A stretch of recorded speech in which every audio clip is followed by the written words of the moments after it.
everybody. Welcome back to No More Silos, your cultural Christianity podcast. My name is Erica, and this is my podcast. Welcome back. Thank you so much for listening. I am super excited when I check the stats for the podcast on our hosting site and see that there are folks from all over the United States and around the world listening.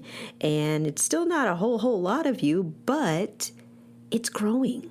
And that's so exciting. So again, my heartfelt thanks for joining me as I go on this journey of looking at how we silo off information in our culture and in the way that we disciple others. So we teach the way that we teach people about Jesus. So this week I was looking at the calendar and I realized, oh, wait, I can't talk about what I was going to talk about. So, which was actually biblical womanhood. And also I've got to do another episode about how we got the Bible because I still have to talk about translations. But I looked at the calendar and realized it is 4th of July weekend. And while that's a great cookout weekend, something else I noticed when I looked at the calendar is this year, 4th of July falls on a Sunday. Now, why does that matter? Normally, I really wouldn't pay that much attention to it. 4th of July in the last few years for me has lost a little bit of its edge from when I was younger. And really, even then, I was just really focused on the cookouts. So I guess I'm still kind of just focused on the cookouts. But this year, there's a lot that has been going on. Number one, Juneteenth is an actual federal holiday now. Can we get a round of applause for that, right? So Juneteenth, a couple of weeks ago, kind of extends this Independence Day celebration because now I feel like, as an African American, I feel like it's more inclusive because we're recognizing when everybody got freedom, but really even then with Juneteenth and the 13th Amendment that freed the enslaved Africans. However, and we're excited about celebrating that, but women still didn't have the right to vote for quite some time after, beyond even that. So we are still experiencing little bursts of freedom layered on top of independence, layered on top of Juneteenth. So we total win in the last couple of weeks with Juneteenth as a federal holiday, recognizing that. Total weirdness, I think, is the best way to describe it from a Christian standpoint. No More Silos is all about cultural Christianity, right? We are celebrating American independence, our big national holiday, on a Sunday this year. How many American churches are going to sing the Star-Spangled Banner during their service? How many are going to sing America the Beautiful or sing some other independence-themed song that is totally Christian nationalism and not really about Jesus? And that saddens me, quite frankly. It really does. I know I sound probably a little excited about that just because it's kind of weird and it gives me something to talk about today. But really, it is really sad because what happens in spaces where that happens is that the people for whom the Declaration of Independence did not include and kind of feel left out of the party. It's hard to celebrate something that didn't include your ancestors. It's hard to celebrate at that same level. Yes, I'm proud to be an American. I'm really happy that I was born here and not elsewhere. If I had to have a choice, but I really didn't have a choice. This is where I was born, so it is what it is. But the thing about 4th of July weekend, and this is what really caused me to kind of interrupt my regularly scheduled programming with a special 4th of July No More Silos, is that there's so many things wrapped up, layered into how we celebrate the 4th of July and what we even know about the 4th of July, not only from a church history standpoint, but just historical American history in the first place. And since there are folks all over the United States right now shutting down American history, hey, I feel compelled to share a few tidbits with you today.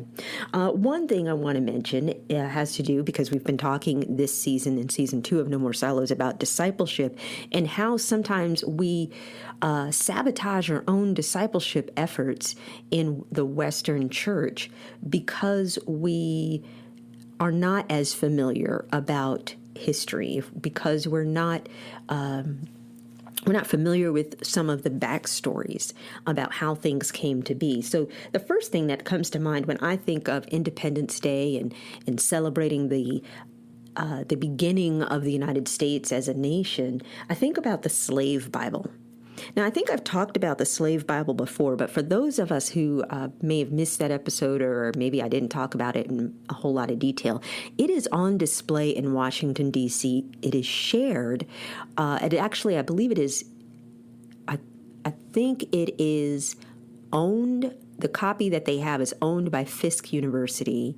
However, it's on loan to the Smithsonian, and the African American Museum, Smithsonian Museum, has it on display. But when I was in D.C. a couple of years ago with my husband and children, we actually saw it on display, a huge exhibit at the Museum of the Bible in D.C. And if you're really interested into like all things Christian and Bible, the Museum of the Bible in D.C. is actually a really fun place to visit with your family. It's got great stuff for kids, and I don't know, I just totally nerded out in there.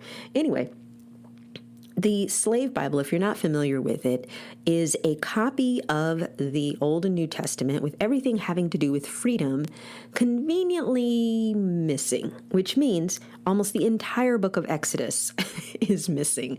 The Slave Bible has a lot of Ephesians and Galatians missing. Why? Because the Christian missionaries who felt it was important to proselytize to the enslaved Africans in the Caribbean and United States in the English language decided that it was probably dangerous to use the whole Bible. And so they only let them see part of it. Now, that is a problem. Why is it a problem? It's a problem for discipleship because you can't disciple somebody without giving them the whole truth, first of all. Second, it taught the enslaved African communities not quite the gospel. It gave them a false representation of the gospel. And so that's the problem with the Slave Bible. So if you look that up, you can read all about it. There's a few videos on YouTube that can take you through it as well.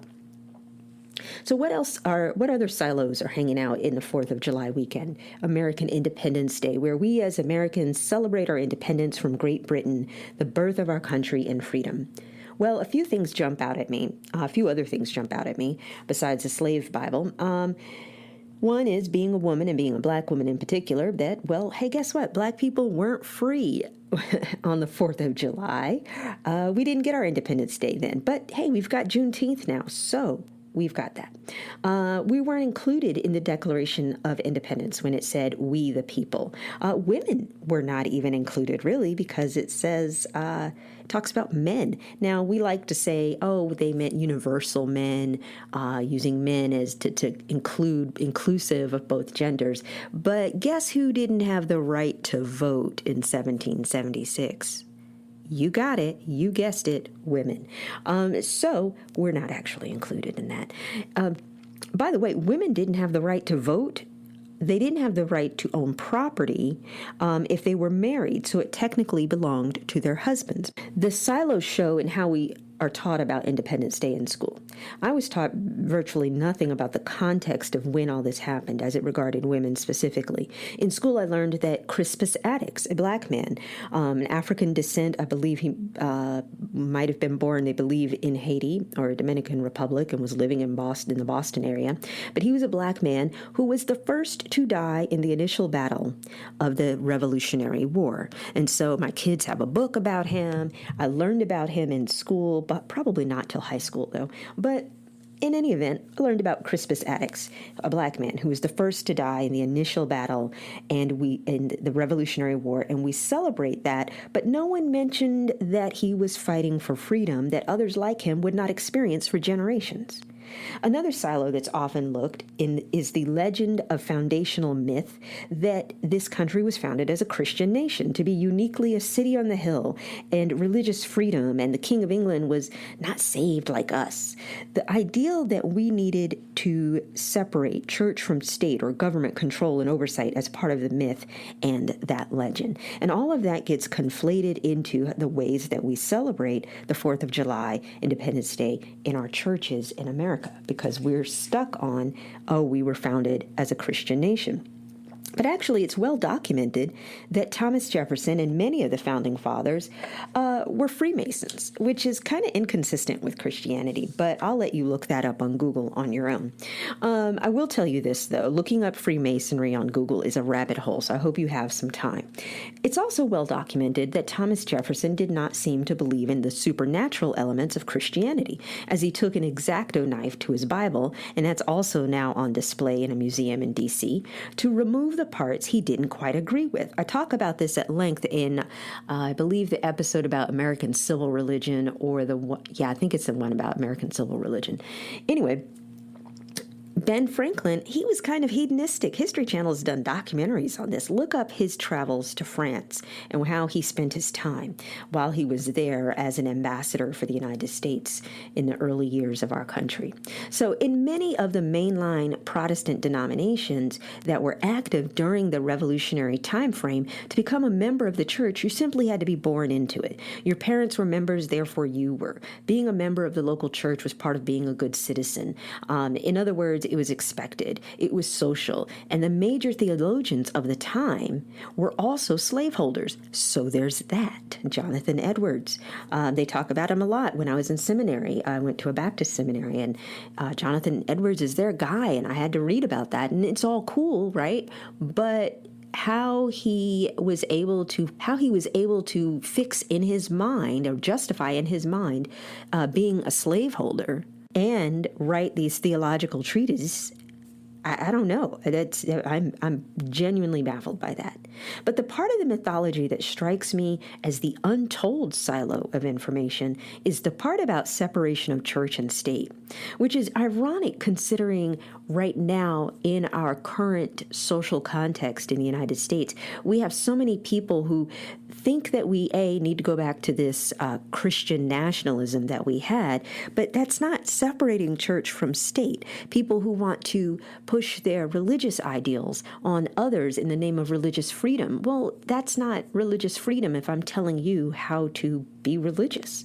The untold silo of information about separation of church and state kind of wraps around this idea of divine right. Let me explain. Divine right was an idea that was in play, a philosophy in European monarchies. What it basically meant is that they believed that the king or queen was there because God put them there. And they ruled generally in that authority. And if they were Roman Catholic, if it was a Roman Catholic country, they might have the caveat that the Pope put you in power and your allegiance was to the Pope in Rome. But since this time, in the late 1700s, England had already broken away from Rome. They had their own Protestant Revolution and Reformation in England, and so the King of England was head of the Church of England, which is the Anglican Church, is what we know it now. And so the whole Pope thing didn't apply to them. But part of our mythology is that we're separating church and state because we didn't like that church and state was conflated in the European monarchy model. But the other thing that was interesting about that is the fact that we just didn't like the monarchy in general. But I'll get to that in just a second. The Founding Fathers believed that the government should not be synonymous with the leader of the country.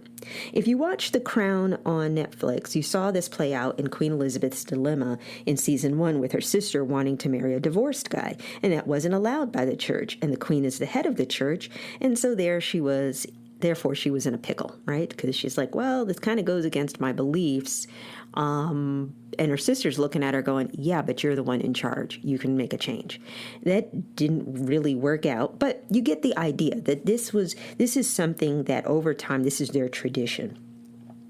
So far, all of this makes sense. You've got divine right. The kings and queens of Europe believe that God put them in place, a la King David in the Bible, right? That they were there because they were supposed to be there, and they ruled in with that level of authority.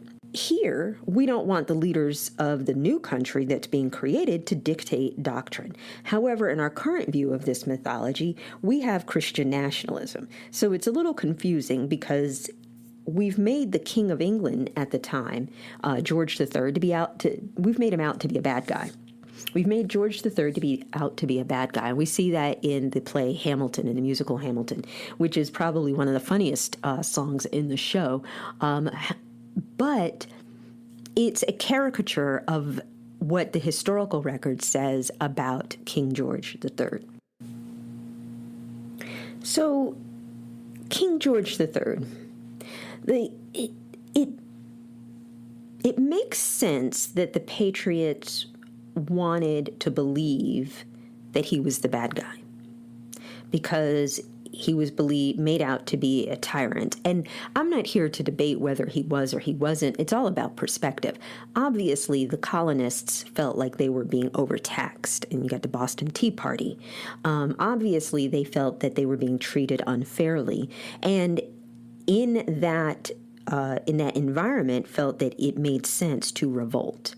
And these things happen all over the world all the time. People have their reasons. So I'm not here to debate those details. But the thing that I am here to question, that I look at as a silo, I look at as a lack of information or being able to see the bigger picture, is that in our mythology, our founding mythology about how we're so Christian, is that that King George was not believed to be Christian too. At least that's the way we make him out. Now, Christian nationalism is actually antithetical to this idea of separating faith from politics from our founding fathers. Christian nationalism actually is supportive of anti-democratic ideals. Where did we see that recently? January 6th. And we are seeing that play out now on CNN and on Fox News today. What we saw on January 6th is not unlike the Boston Tea Party in a sense, because, or at least that's how they felt that they were. And there were symbolic flags that had symbols from the revolutionary times on them. So all of that nationalism or Christian nationalism, I genuinely believe that the people who made the run on the Capitol, even though it was seditious, treasonous, illegal, not a great idea, dangerous, all of the above, but it was Christian nationalism front and center. But let's talk a minute about King Jesus. And I'll bring this all back to King George in a moment. One of the Winans a few years ago, probably 20 years ago, had a song about King Jesus. In the Black church tradition, we seem to be culturally okay with the idea of King Jesus. Jesus is Lord means he is sovereign over your life. All authority is with Jesus. He says this in the Gospels, by the way, after his resurrection. All of my decisions are made through the filter of what would Jesus do. What does the American church think of King Jesus? We sing songs, but I'm not sure we understand what they mean. Why is this? Are we, as Americans, anti-monarchy? Well, in a word, yes, because we're a democratic republic. We believe in representation of our government officials from the population, but not for the reason that we might think. What are the consequences of the American rejection of the European monarchs on Christianity? Well, I think that one of the consequences is that because we have said King George was a tyrant and he was this bad guy, but he's actually the head of the Church of England. And then we go into this whole spiel about church being separated from state, which makes sense. But what if our problem in the U.S. with Jesus is that we have a problem with monarchy in general? You see, as Americans, we believe in pull yourself up by your bootstraps, independence with the individual at play, that we're all in it for yourselves. And I've been looking into King George III of England. He was a monarch. He was the monarch of Great Britain when America declared our independence. He ruled under the philosophy of divine right. He also lost most of his power to Parliament. Power never regained by the monarchy again. That's why Queen Elizabeth is more of a figurehead now as opposed to an official government entity. He is portrayed in American history as a tyrant, but the taxes levied on the colonies were put in place by Parliament and not by King George. And then we turn around and we modeled our Congress after Parliament. Parliament in Great Britain and in other countries, but in Great Britain in particular, is made up of two houses, just like ours, House of Lords and House of Commons. In a nutshell, the Lords were land-owning men with ties to royalty, and they had titles.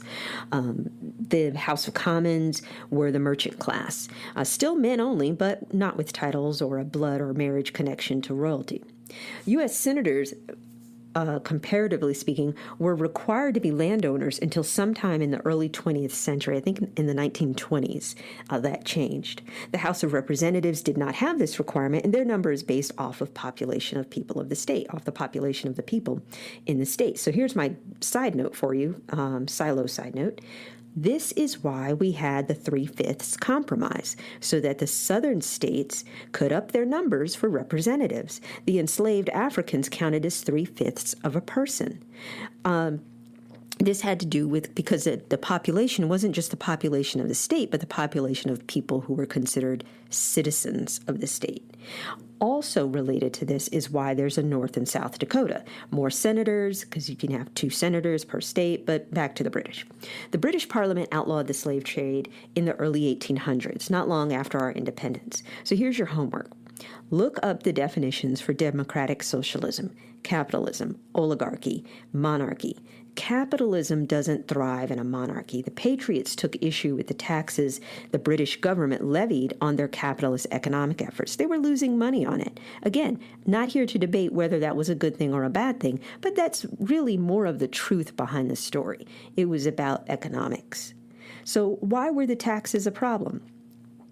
Well, that part, again, I'm not an economist. I'm more of a history nerd.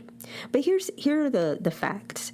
About 50% of the colonists in the 13 colonies were what they called at the time loyalists. So did the Americans just simply outmaneuver the British through familiarity with the terrain and guerrilla tactics, or the corrupt British troops may have helped? But it was about local rule. Part of it was the economy, and part of it was local rule, which is an issue that's happening now, that we see now in school boards and local communities all over the United States. It's the states' rights versus federal rights that have been going on since the inception of the United States, since we were first became a country. And so that local rule morphed into states' rights. And if 50% of the colonists were loyalists, in other words, they were okay with being British citizens, then it looks a lot like our politics today, where it's evenly split politically, right? So here's the thing. Now I'm wondering, as I look back on history, did this all lay the foundation for our cultural inability to follow King Jesus? Jesus as Lord, Jesus as sovereign in our lives, following what Jesus commanded us to do instead of what we think we need to do or what we want to do. Because we have taught for generations that monarchy is bad and democracy is good, which I agree with, but I think we made it so black and white that we are unable to connect with the biblical authority of King Jesus in our lives, so we consistently live out the American dream as a dream of rebellion against authority. I can do all this by myself, pull myself up by my bootstraps, none of which is in the New Testament. The New Testament believers were all about community, helping one another, loving one another, demonstrating their love for God through their love for one another. We witness this indictment of a king acting like a king. He presumed he got his authority from God, and he made decisions accordingly. However, during his reign, King George III gave up most of his political and governing authority to Parliament. As a man, history records that he was a man of great faith in God, who took his role as head of the Church of England seriously. In fact, so seriously that when the Prince of Wales, who eventually became King George IV, was out philandering about and living all unholy-like, he was really upset with his son. Now, later in his life, he did have some King George III did have some mental health issues, but I believe, if I have the timeline correctly, those were not issues during the time of the Revolutionary War. So in a sense, what was happening, the decisions being made by Parliament were not necessarily decisions being made by King George and being executed by Parliament, but actually that he became the figurehead for the rebellion. And he took his role as head of the church seriously, like we see Queen Elizabeth do in The Crown. Now, again, that's fictional, but I think that that's probably pretty based on truth. In his speech on the subject of the 4th of July, Frederick Douglass asks about the inconsistency he saw in the application of freedom. I posted a link to a short snippet or quote from his speech on Instagram the other day. Our Instagram is Cultural Christianity, and so you can check it out there. It's also, I think, on our Facebook page, also Cultural Christianity.